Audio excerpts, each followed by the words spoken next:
Olá, meu nome é Gilmara Bavaresco e eu gostaria de compartilhar com vocês um pouco sobre a minha profissão.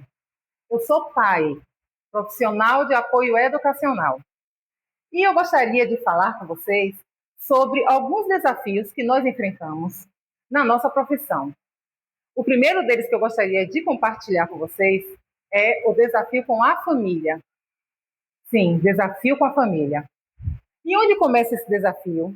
Geralmente, esse desafio é iniciado lá no acolhimento. Alguns pais responsáveis por esses alunos, eles chegam na instituição, por muitas vezes, com algumas cicatrizes, com algumas feridas, né, trazidas de outras instituições.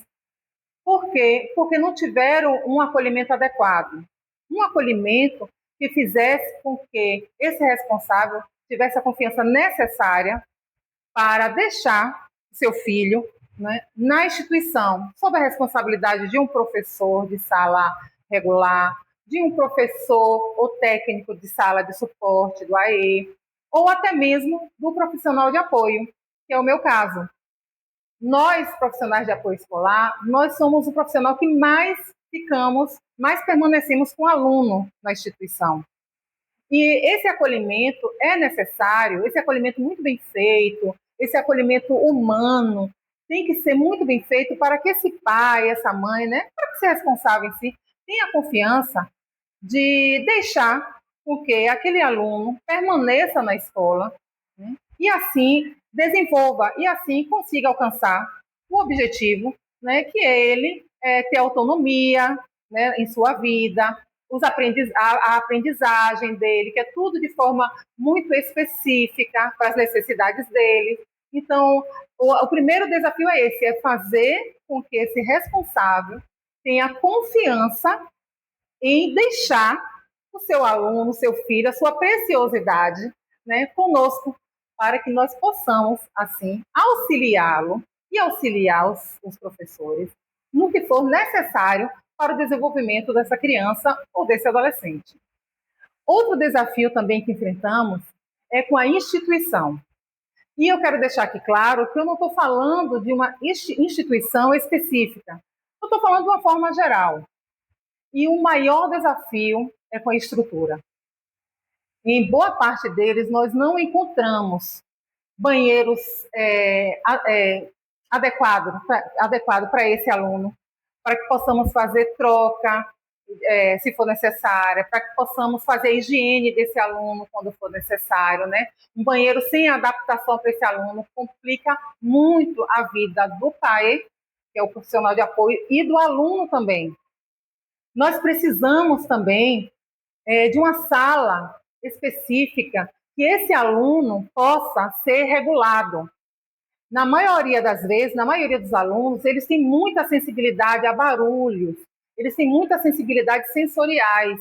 E quando eles desregulam, a gente precisa fazer com que esse aluno vá para um lugar tranquilo, um lugar calmo, ele tenha uma atenção diferenciada, para que ele possa voltar, né, se acalmar. Porque qual o primeiro objetivo de fazer com que esse aluno volte a ficar regulado, né?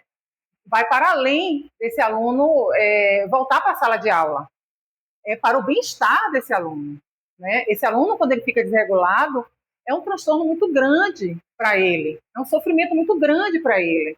Então, depois que a gente consegue acalmar esse aluno, se tivesse uma sala adequada para isso, então qual seria o objetivo após isso? Fazer com que esse aluno tivesse a capacidade de voltar para a sala de aula ou para a atividade que ele estava fazendo, né? Ou que ele possa ficar ali tranquilo até, se for necessário, se for o caso, esperar com que algum responsável venha buscá-lo. Então, esse é um desafio muito grande para nós e é muito difícil nós encontrarmos instituições que tenham esse tipo de suporte. Outras coisas também, outros desafios também, são exatamente qual o nosso papel na instituição. E há uma confusão muito grande, né, em qual a função desse profissional de apoio educacional. Então, como eu já vim falando de distinção aí, acho que alguns de vocês já têm até uma ideia. Nós cuidamos da higiene, quando é necessário, desse aluno.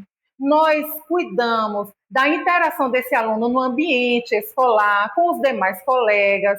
Nós cuidamos desse aluno na execução de tarefas. Os professores, previamente, né, da sala regular, eles já trazem para a sala de aula, ou devem trazer para a sala de aula, já atividades elaboradas para a especificidade daquele aluno. E onde entra, qual é o nosso papel de pai nesse momento?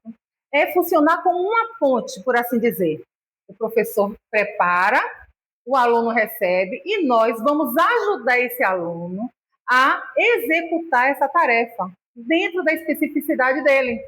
Estão entendendo? Então, assim, é cada coisinha funcionando no seu devido lugar. Só quem vai ganhar é o aluno. Ele vai desenvolver, ele vai ganhar autonomia, ele vai conseguir fazer coisas que nem a família esperava. E esse é o nosso objetivo. Não é? Isso é que nos deixa feliz. Isso é que nos faz trabalhar com amor. É ver o desenvolvimento desse aluno, desse indivíduo, não é? Em um local onde ele está longe, muitas vezes, dos pais, né, longe dos responsáveis, e ele consegue se ver, se enxergar como indivíduo autônomo, ele consegue realmente olhar e dizer, isso aqui eu consigo fazer, isso aqui eu não consegui, eu já consigo elaborar. Então, isso é que faz com que o trabalho do profissional de apoio educacional seja completo.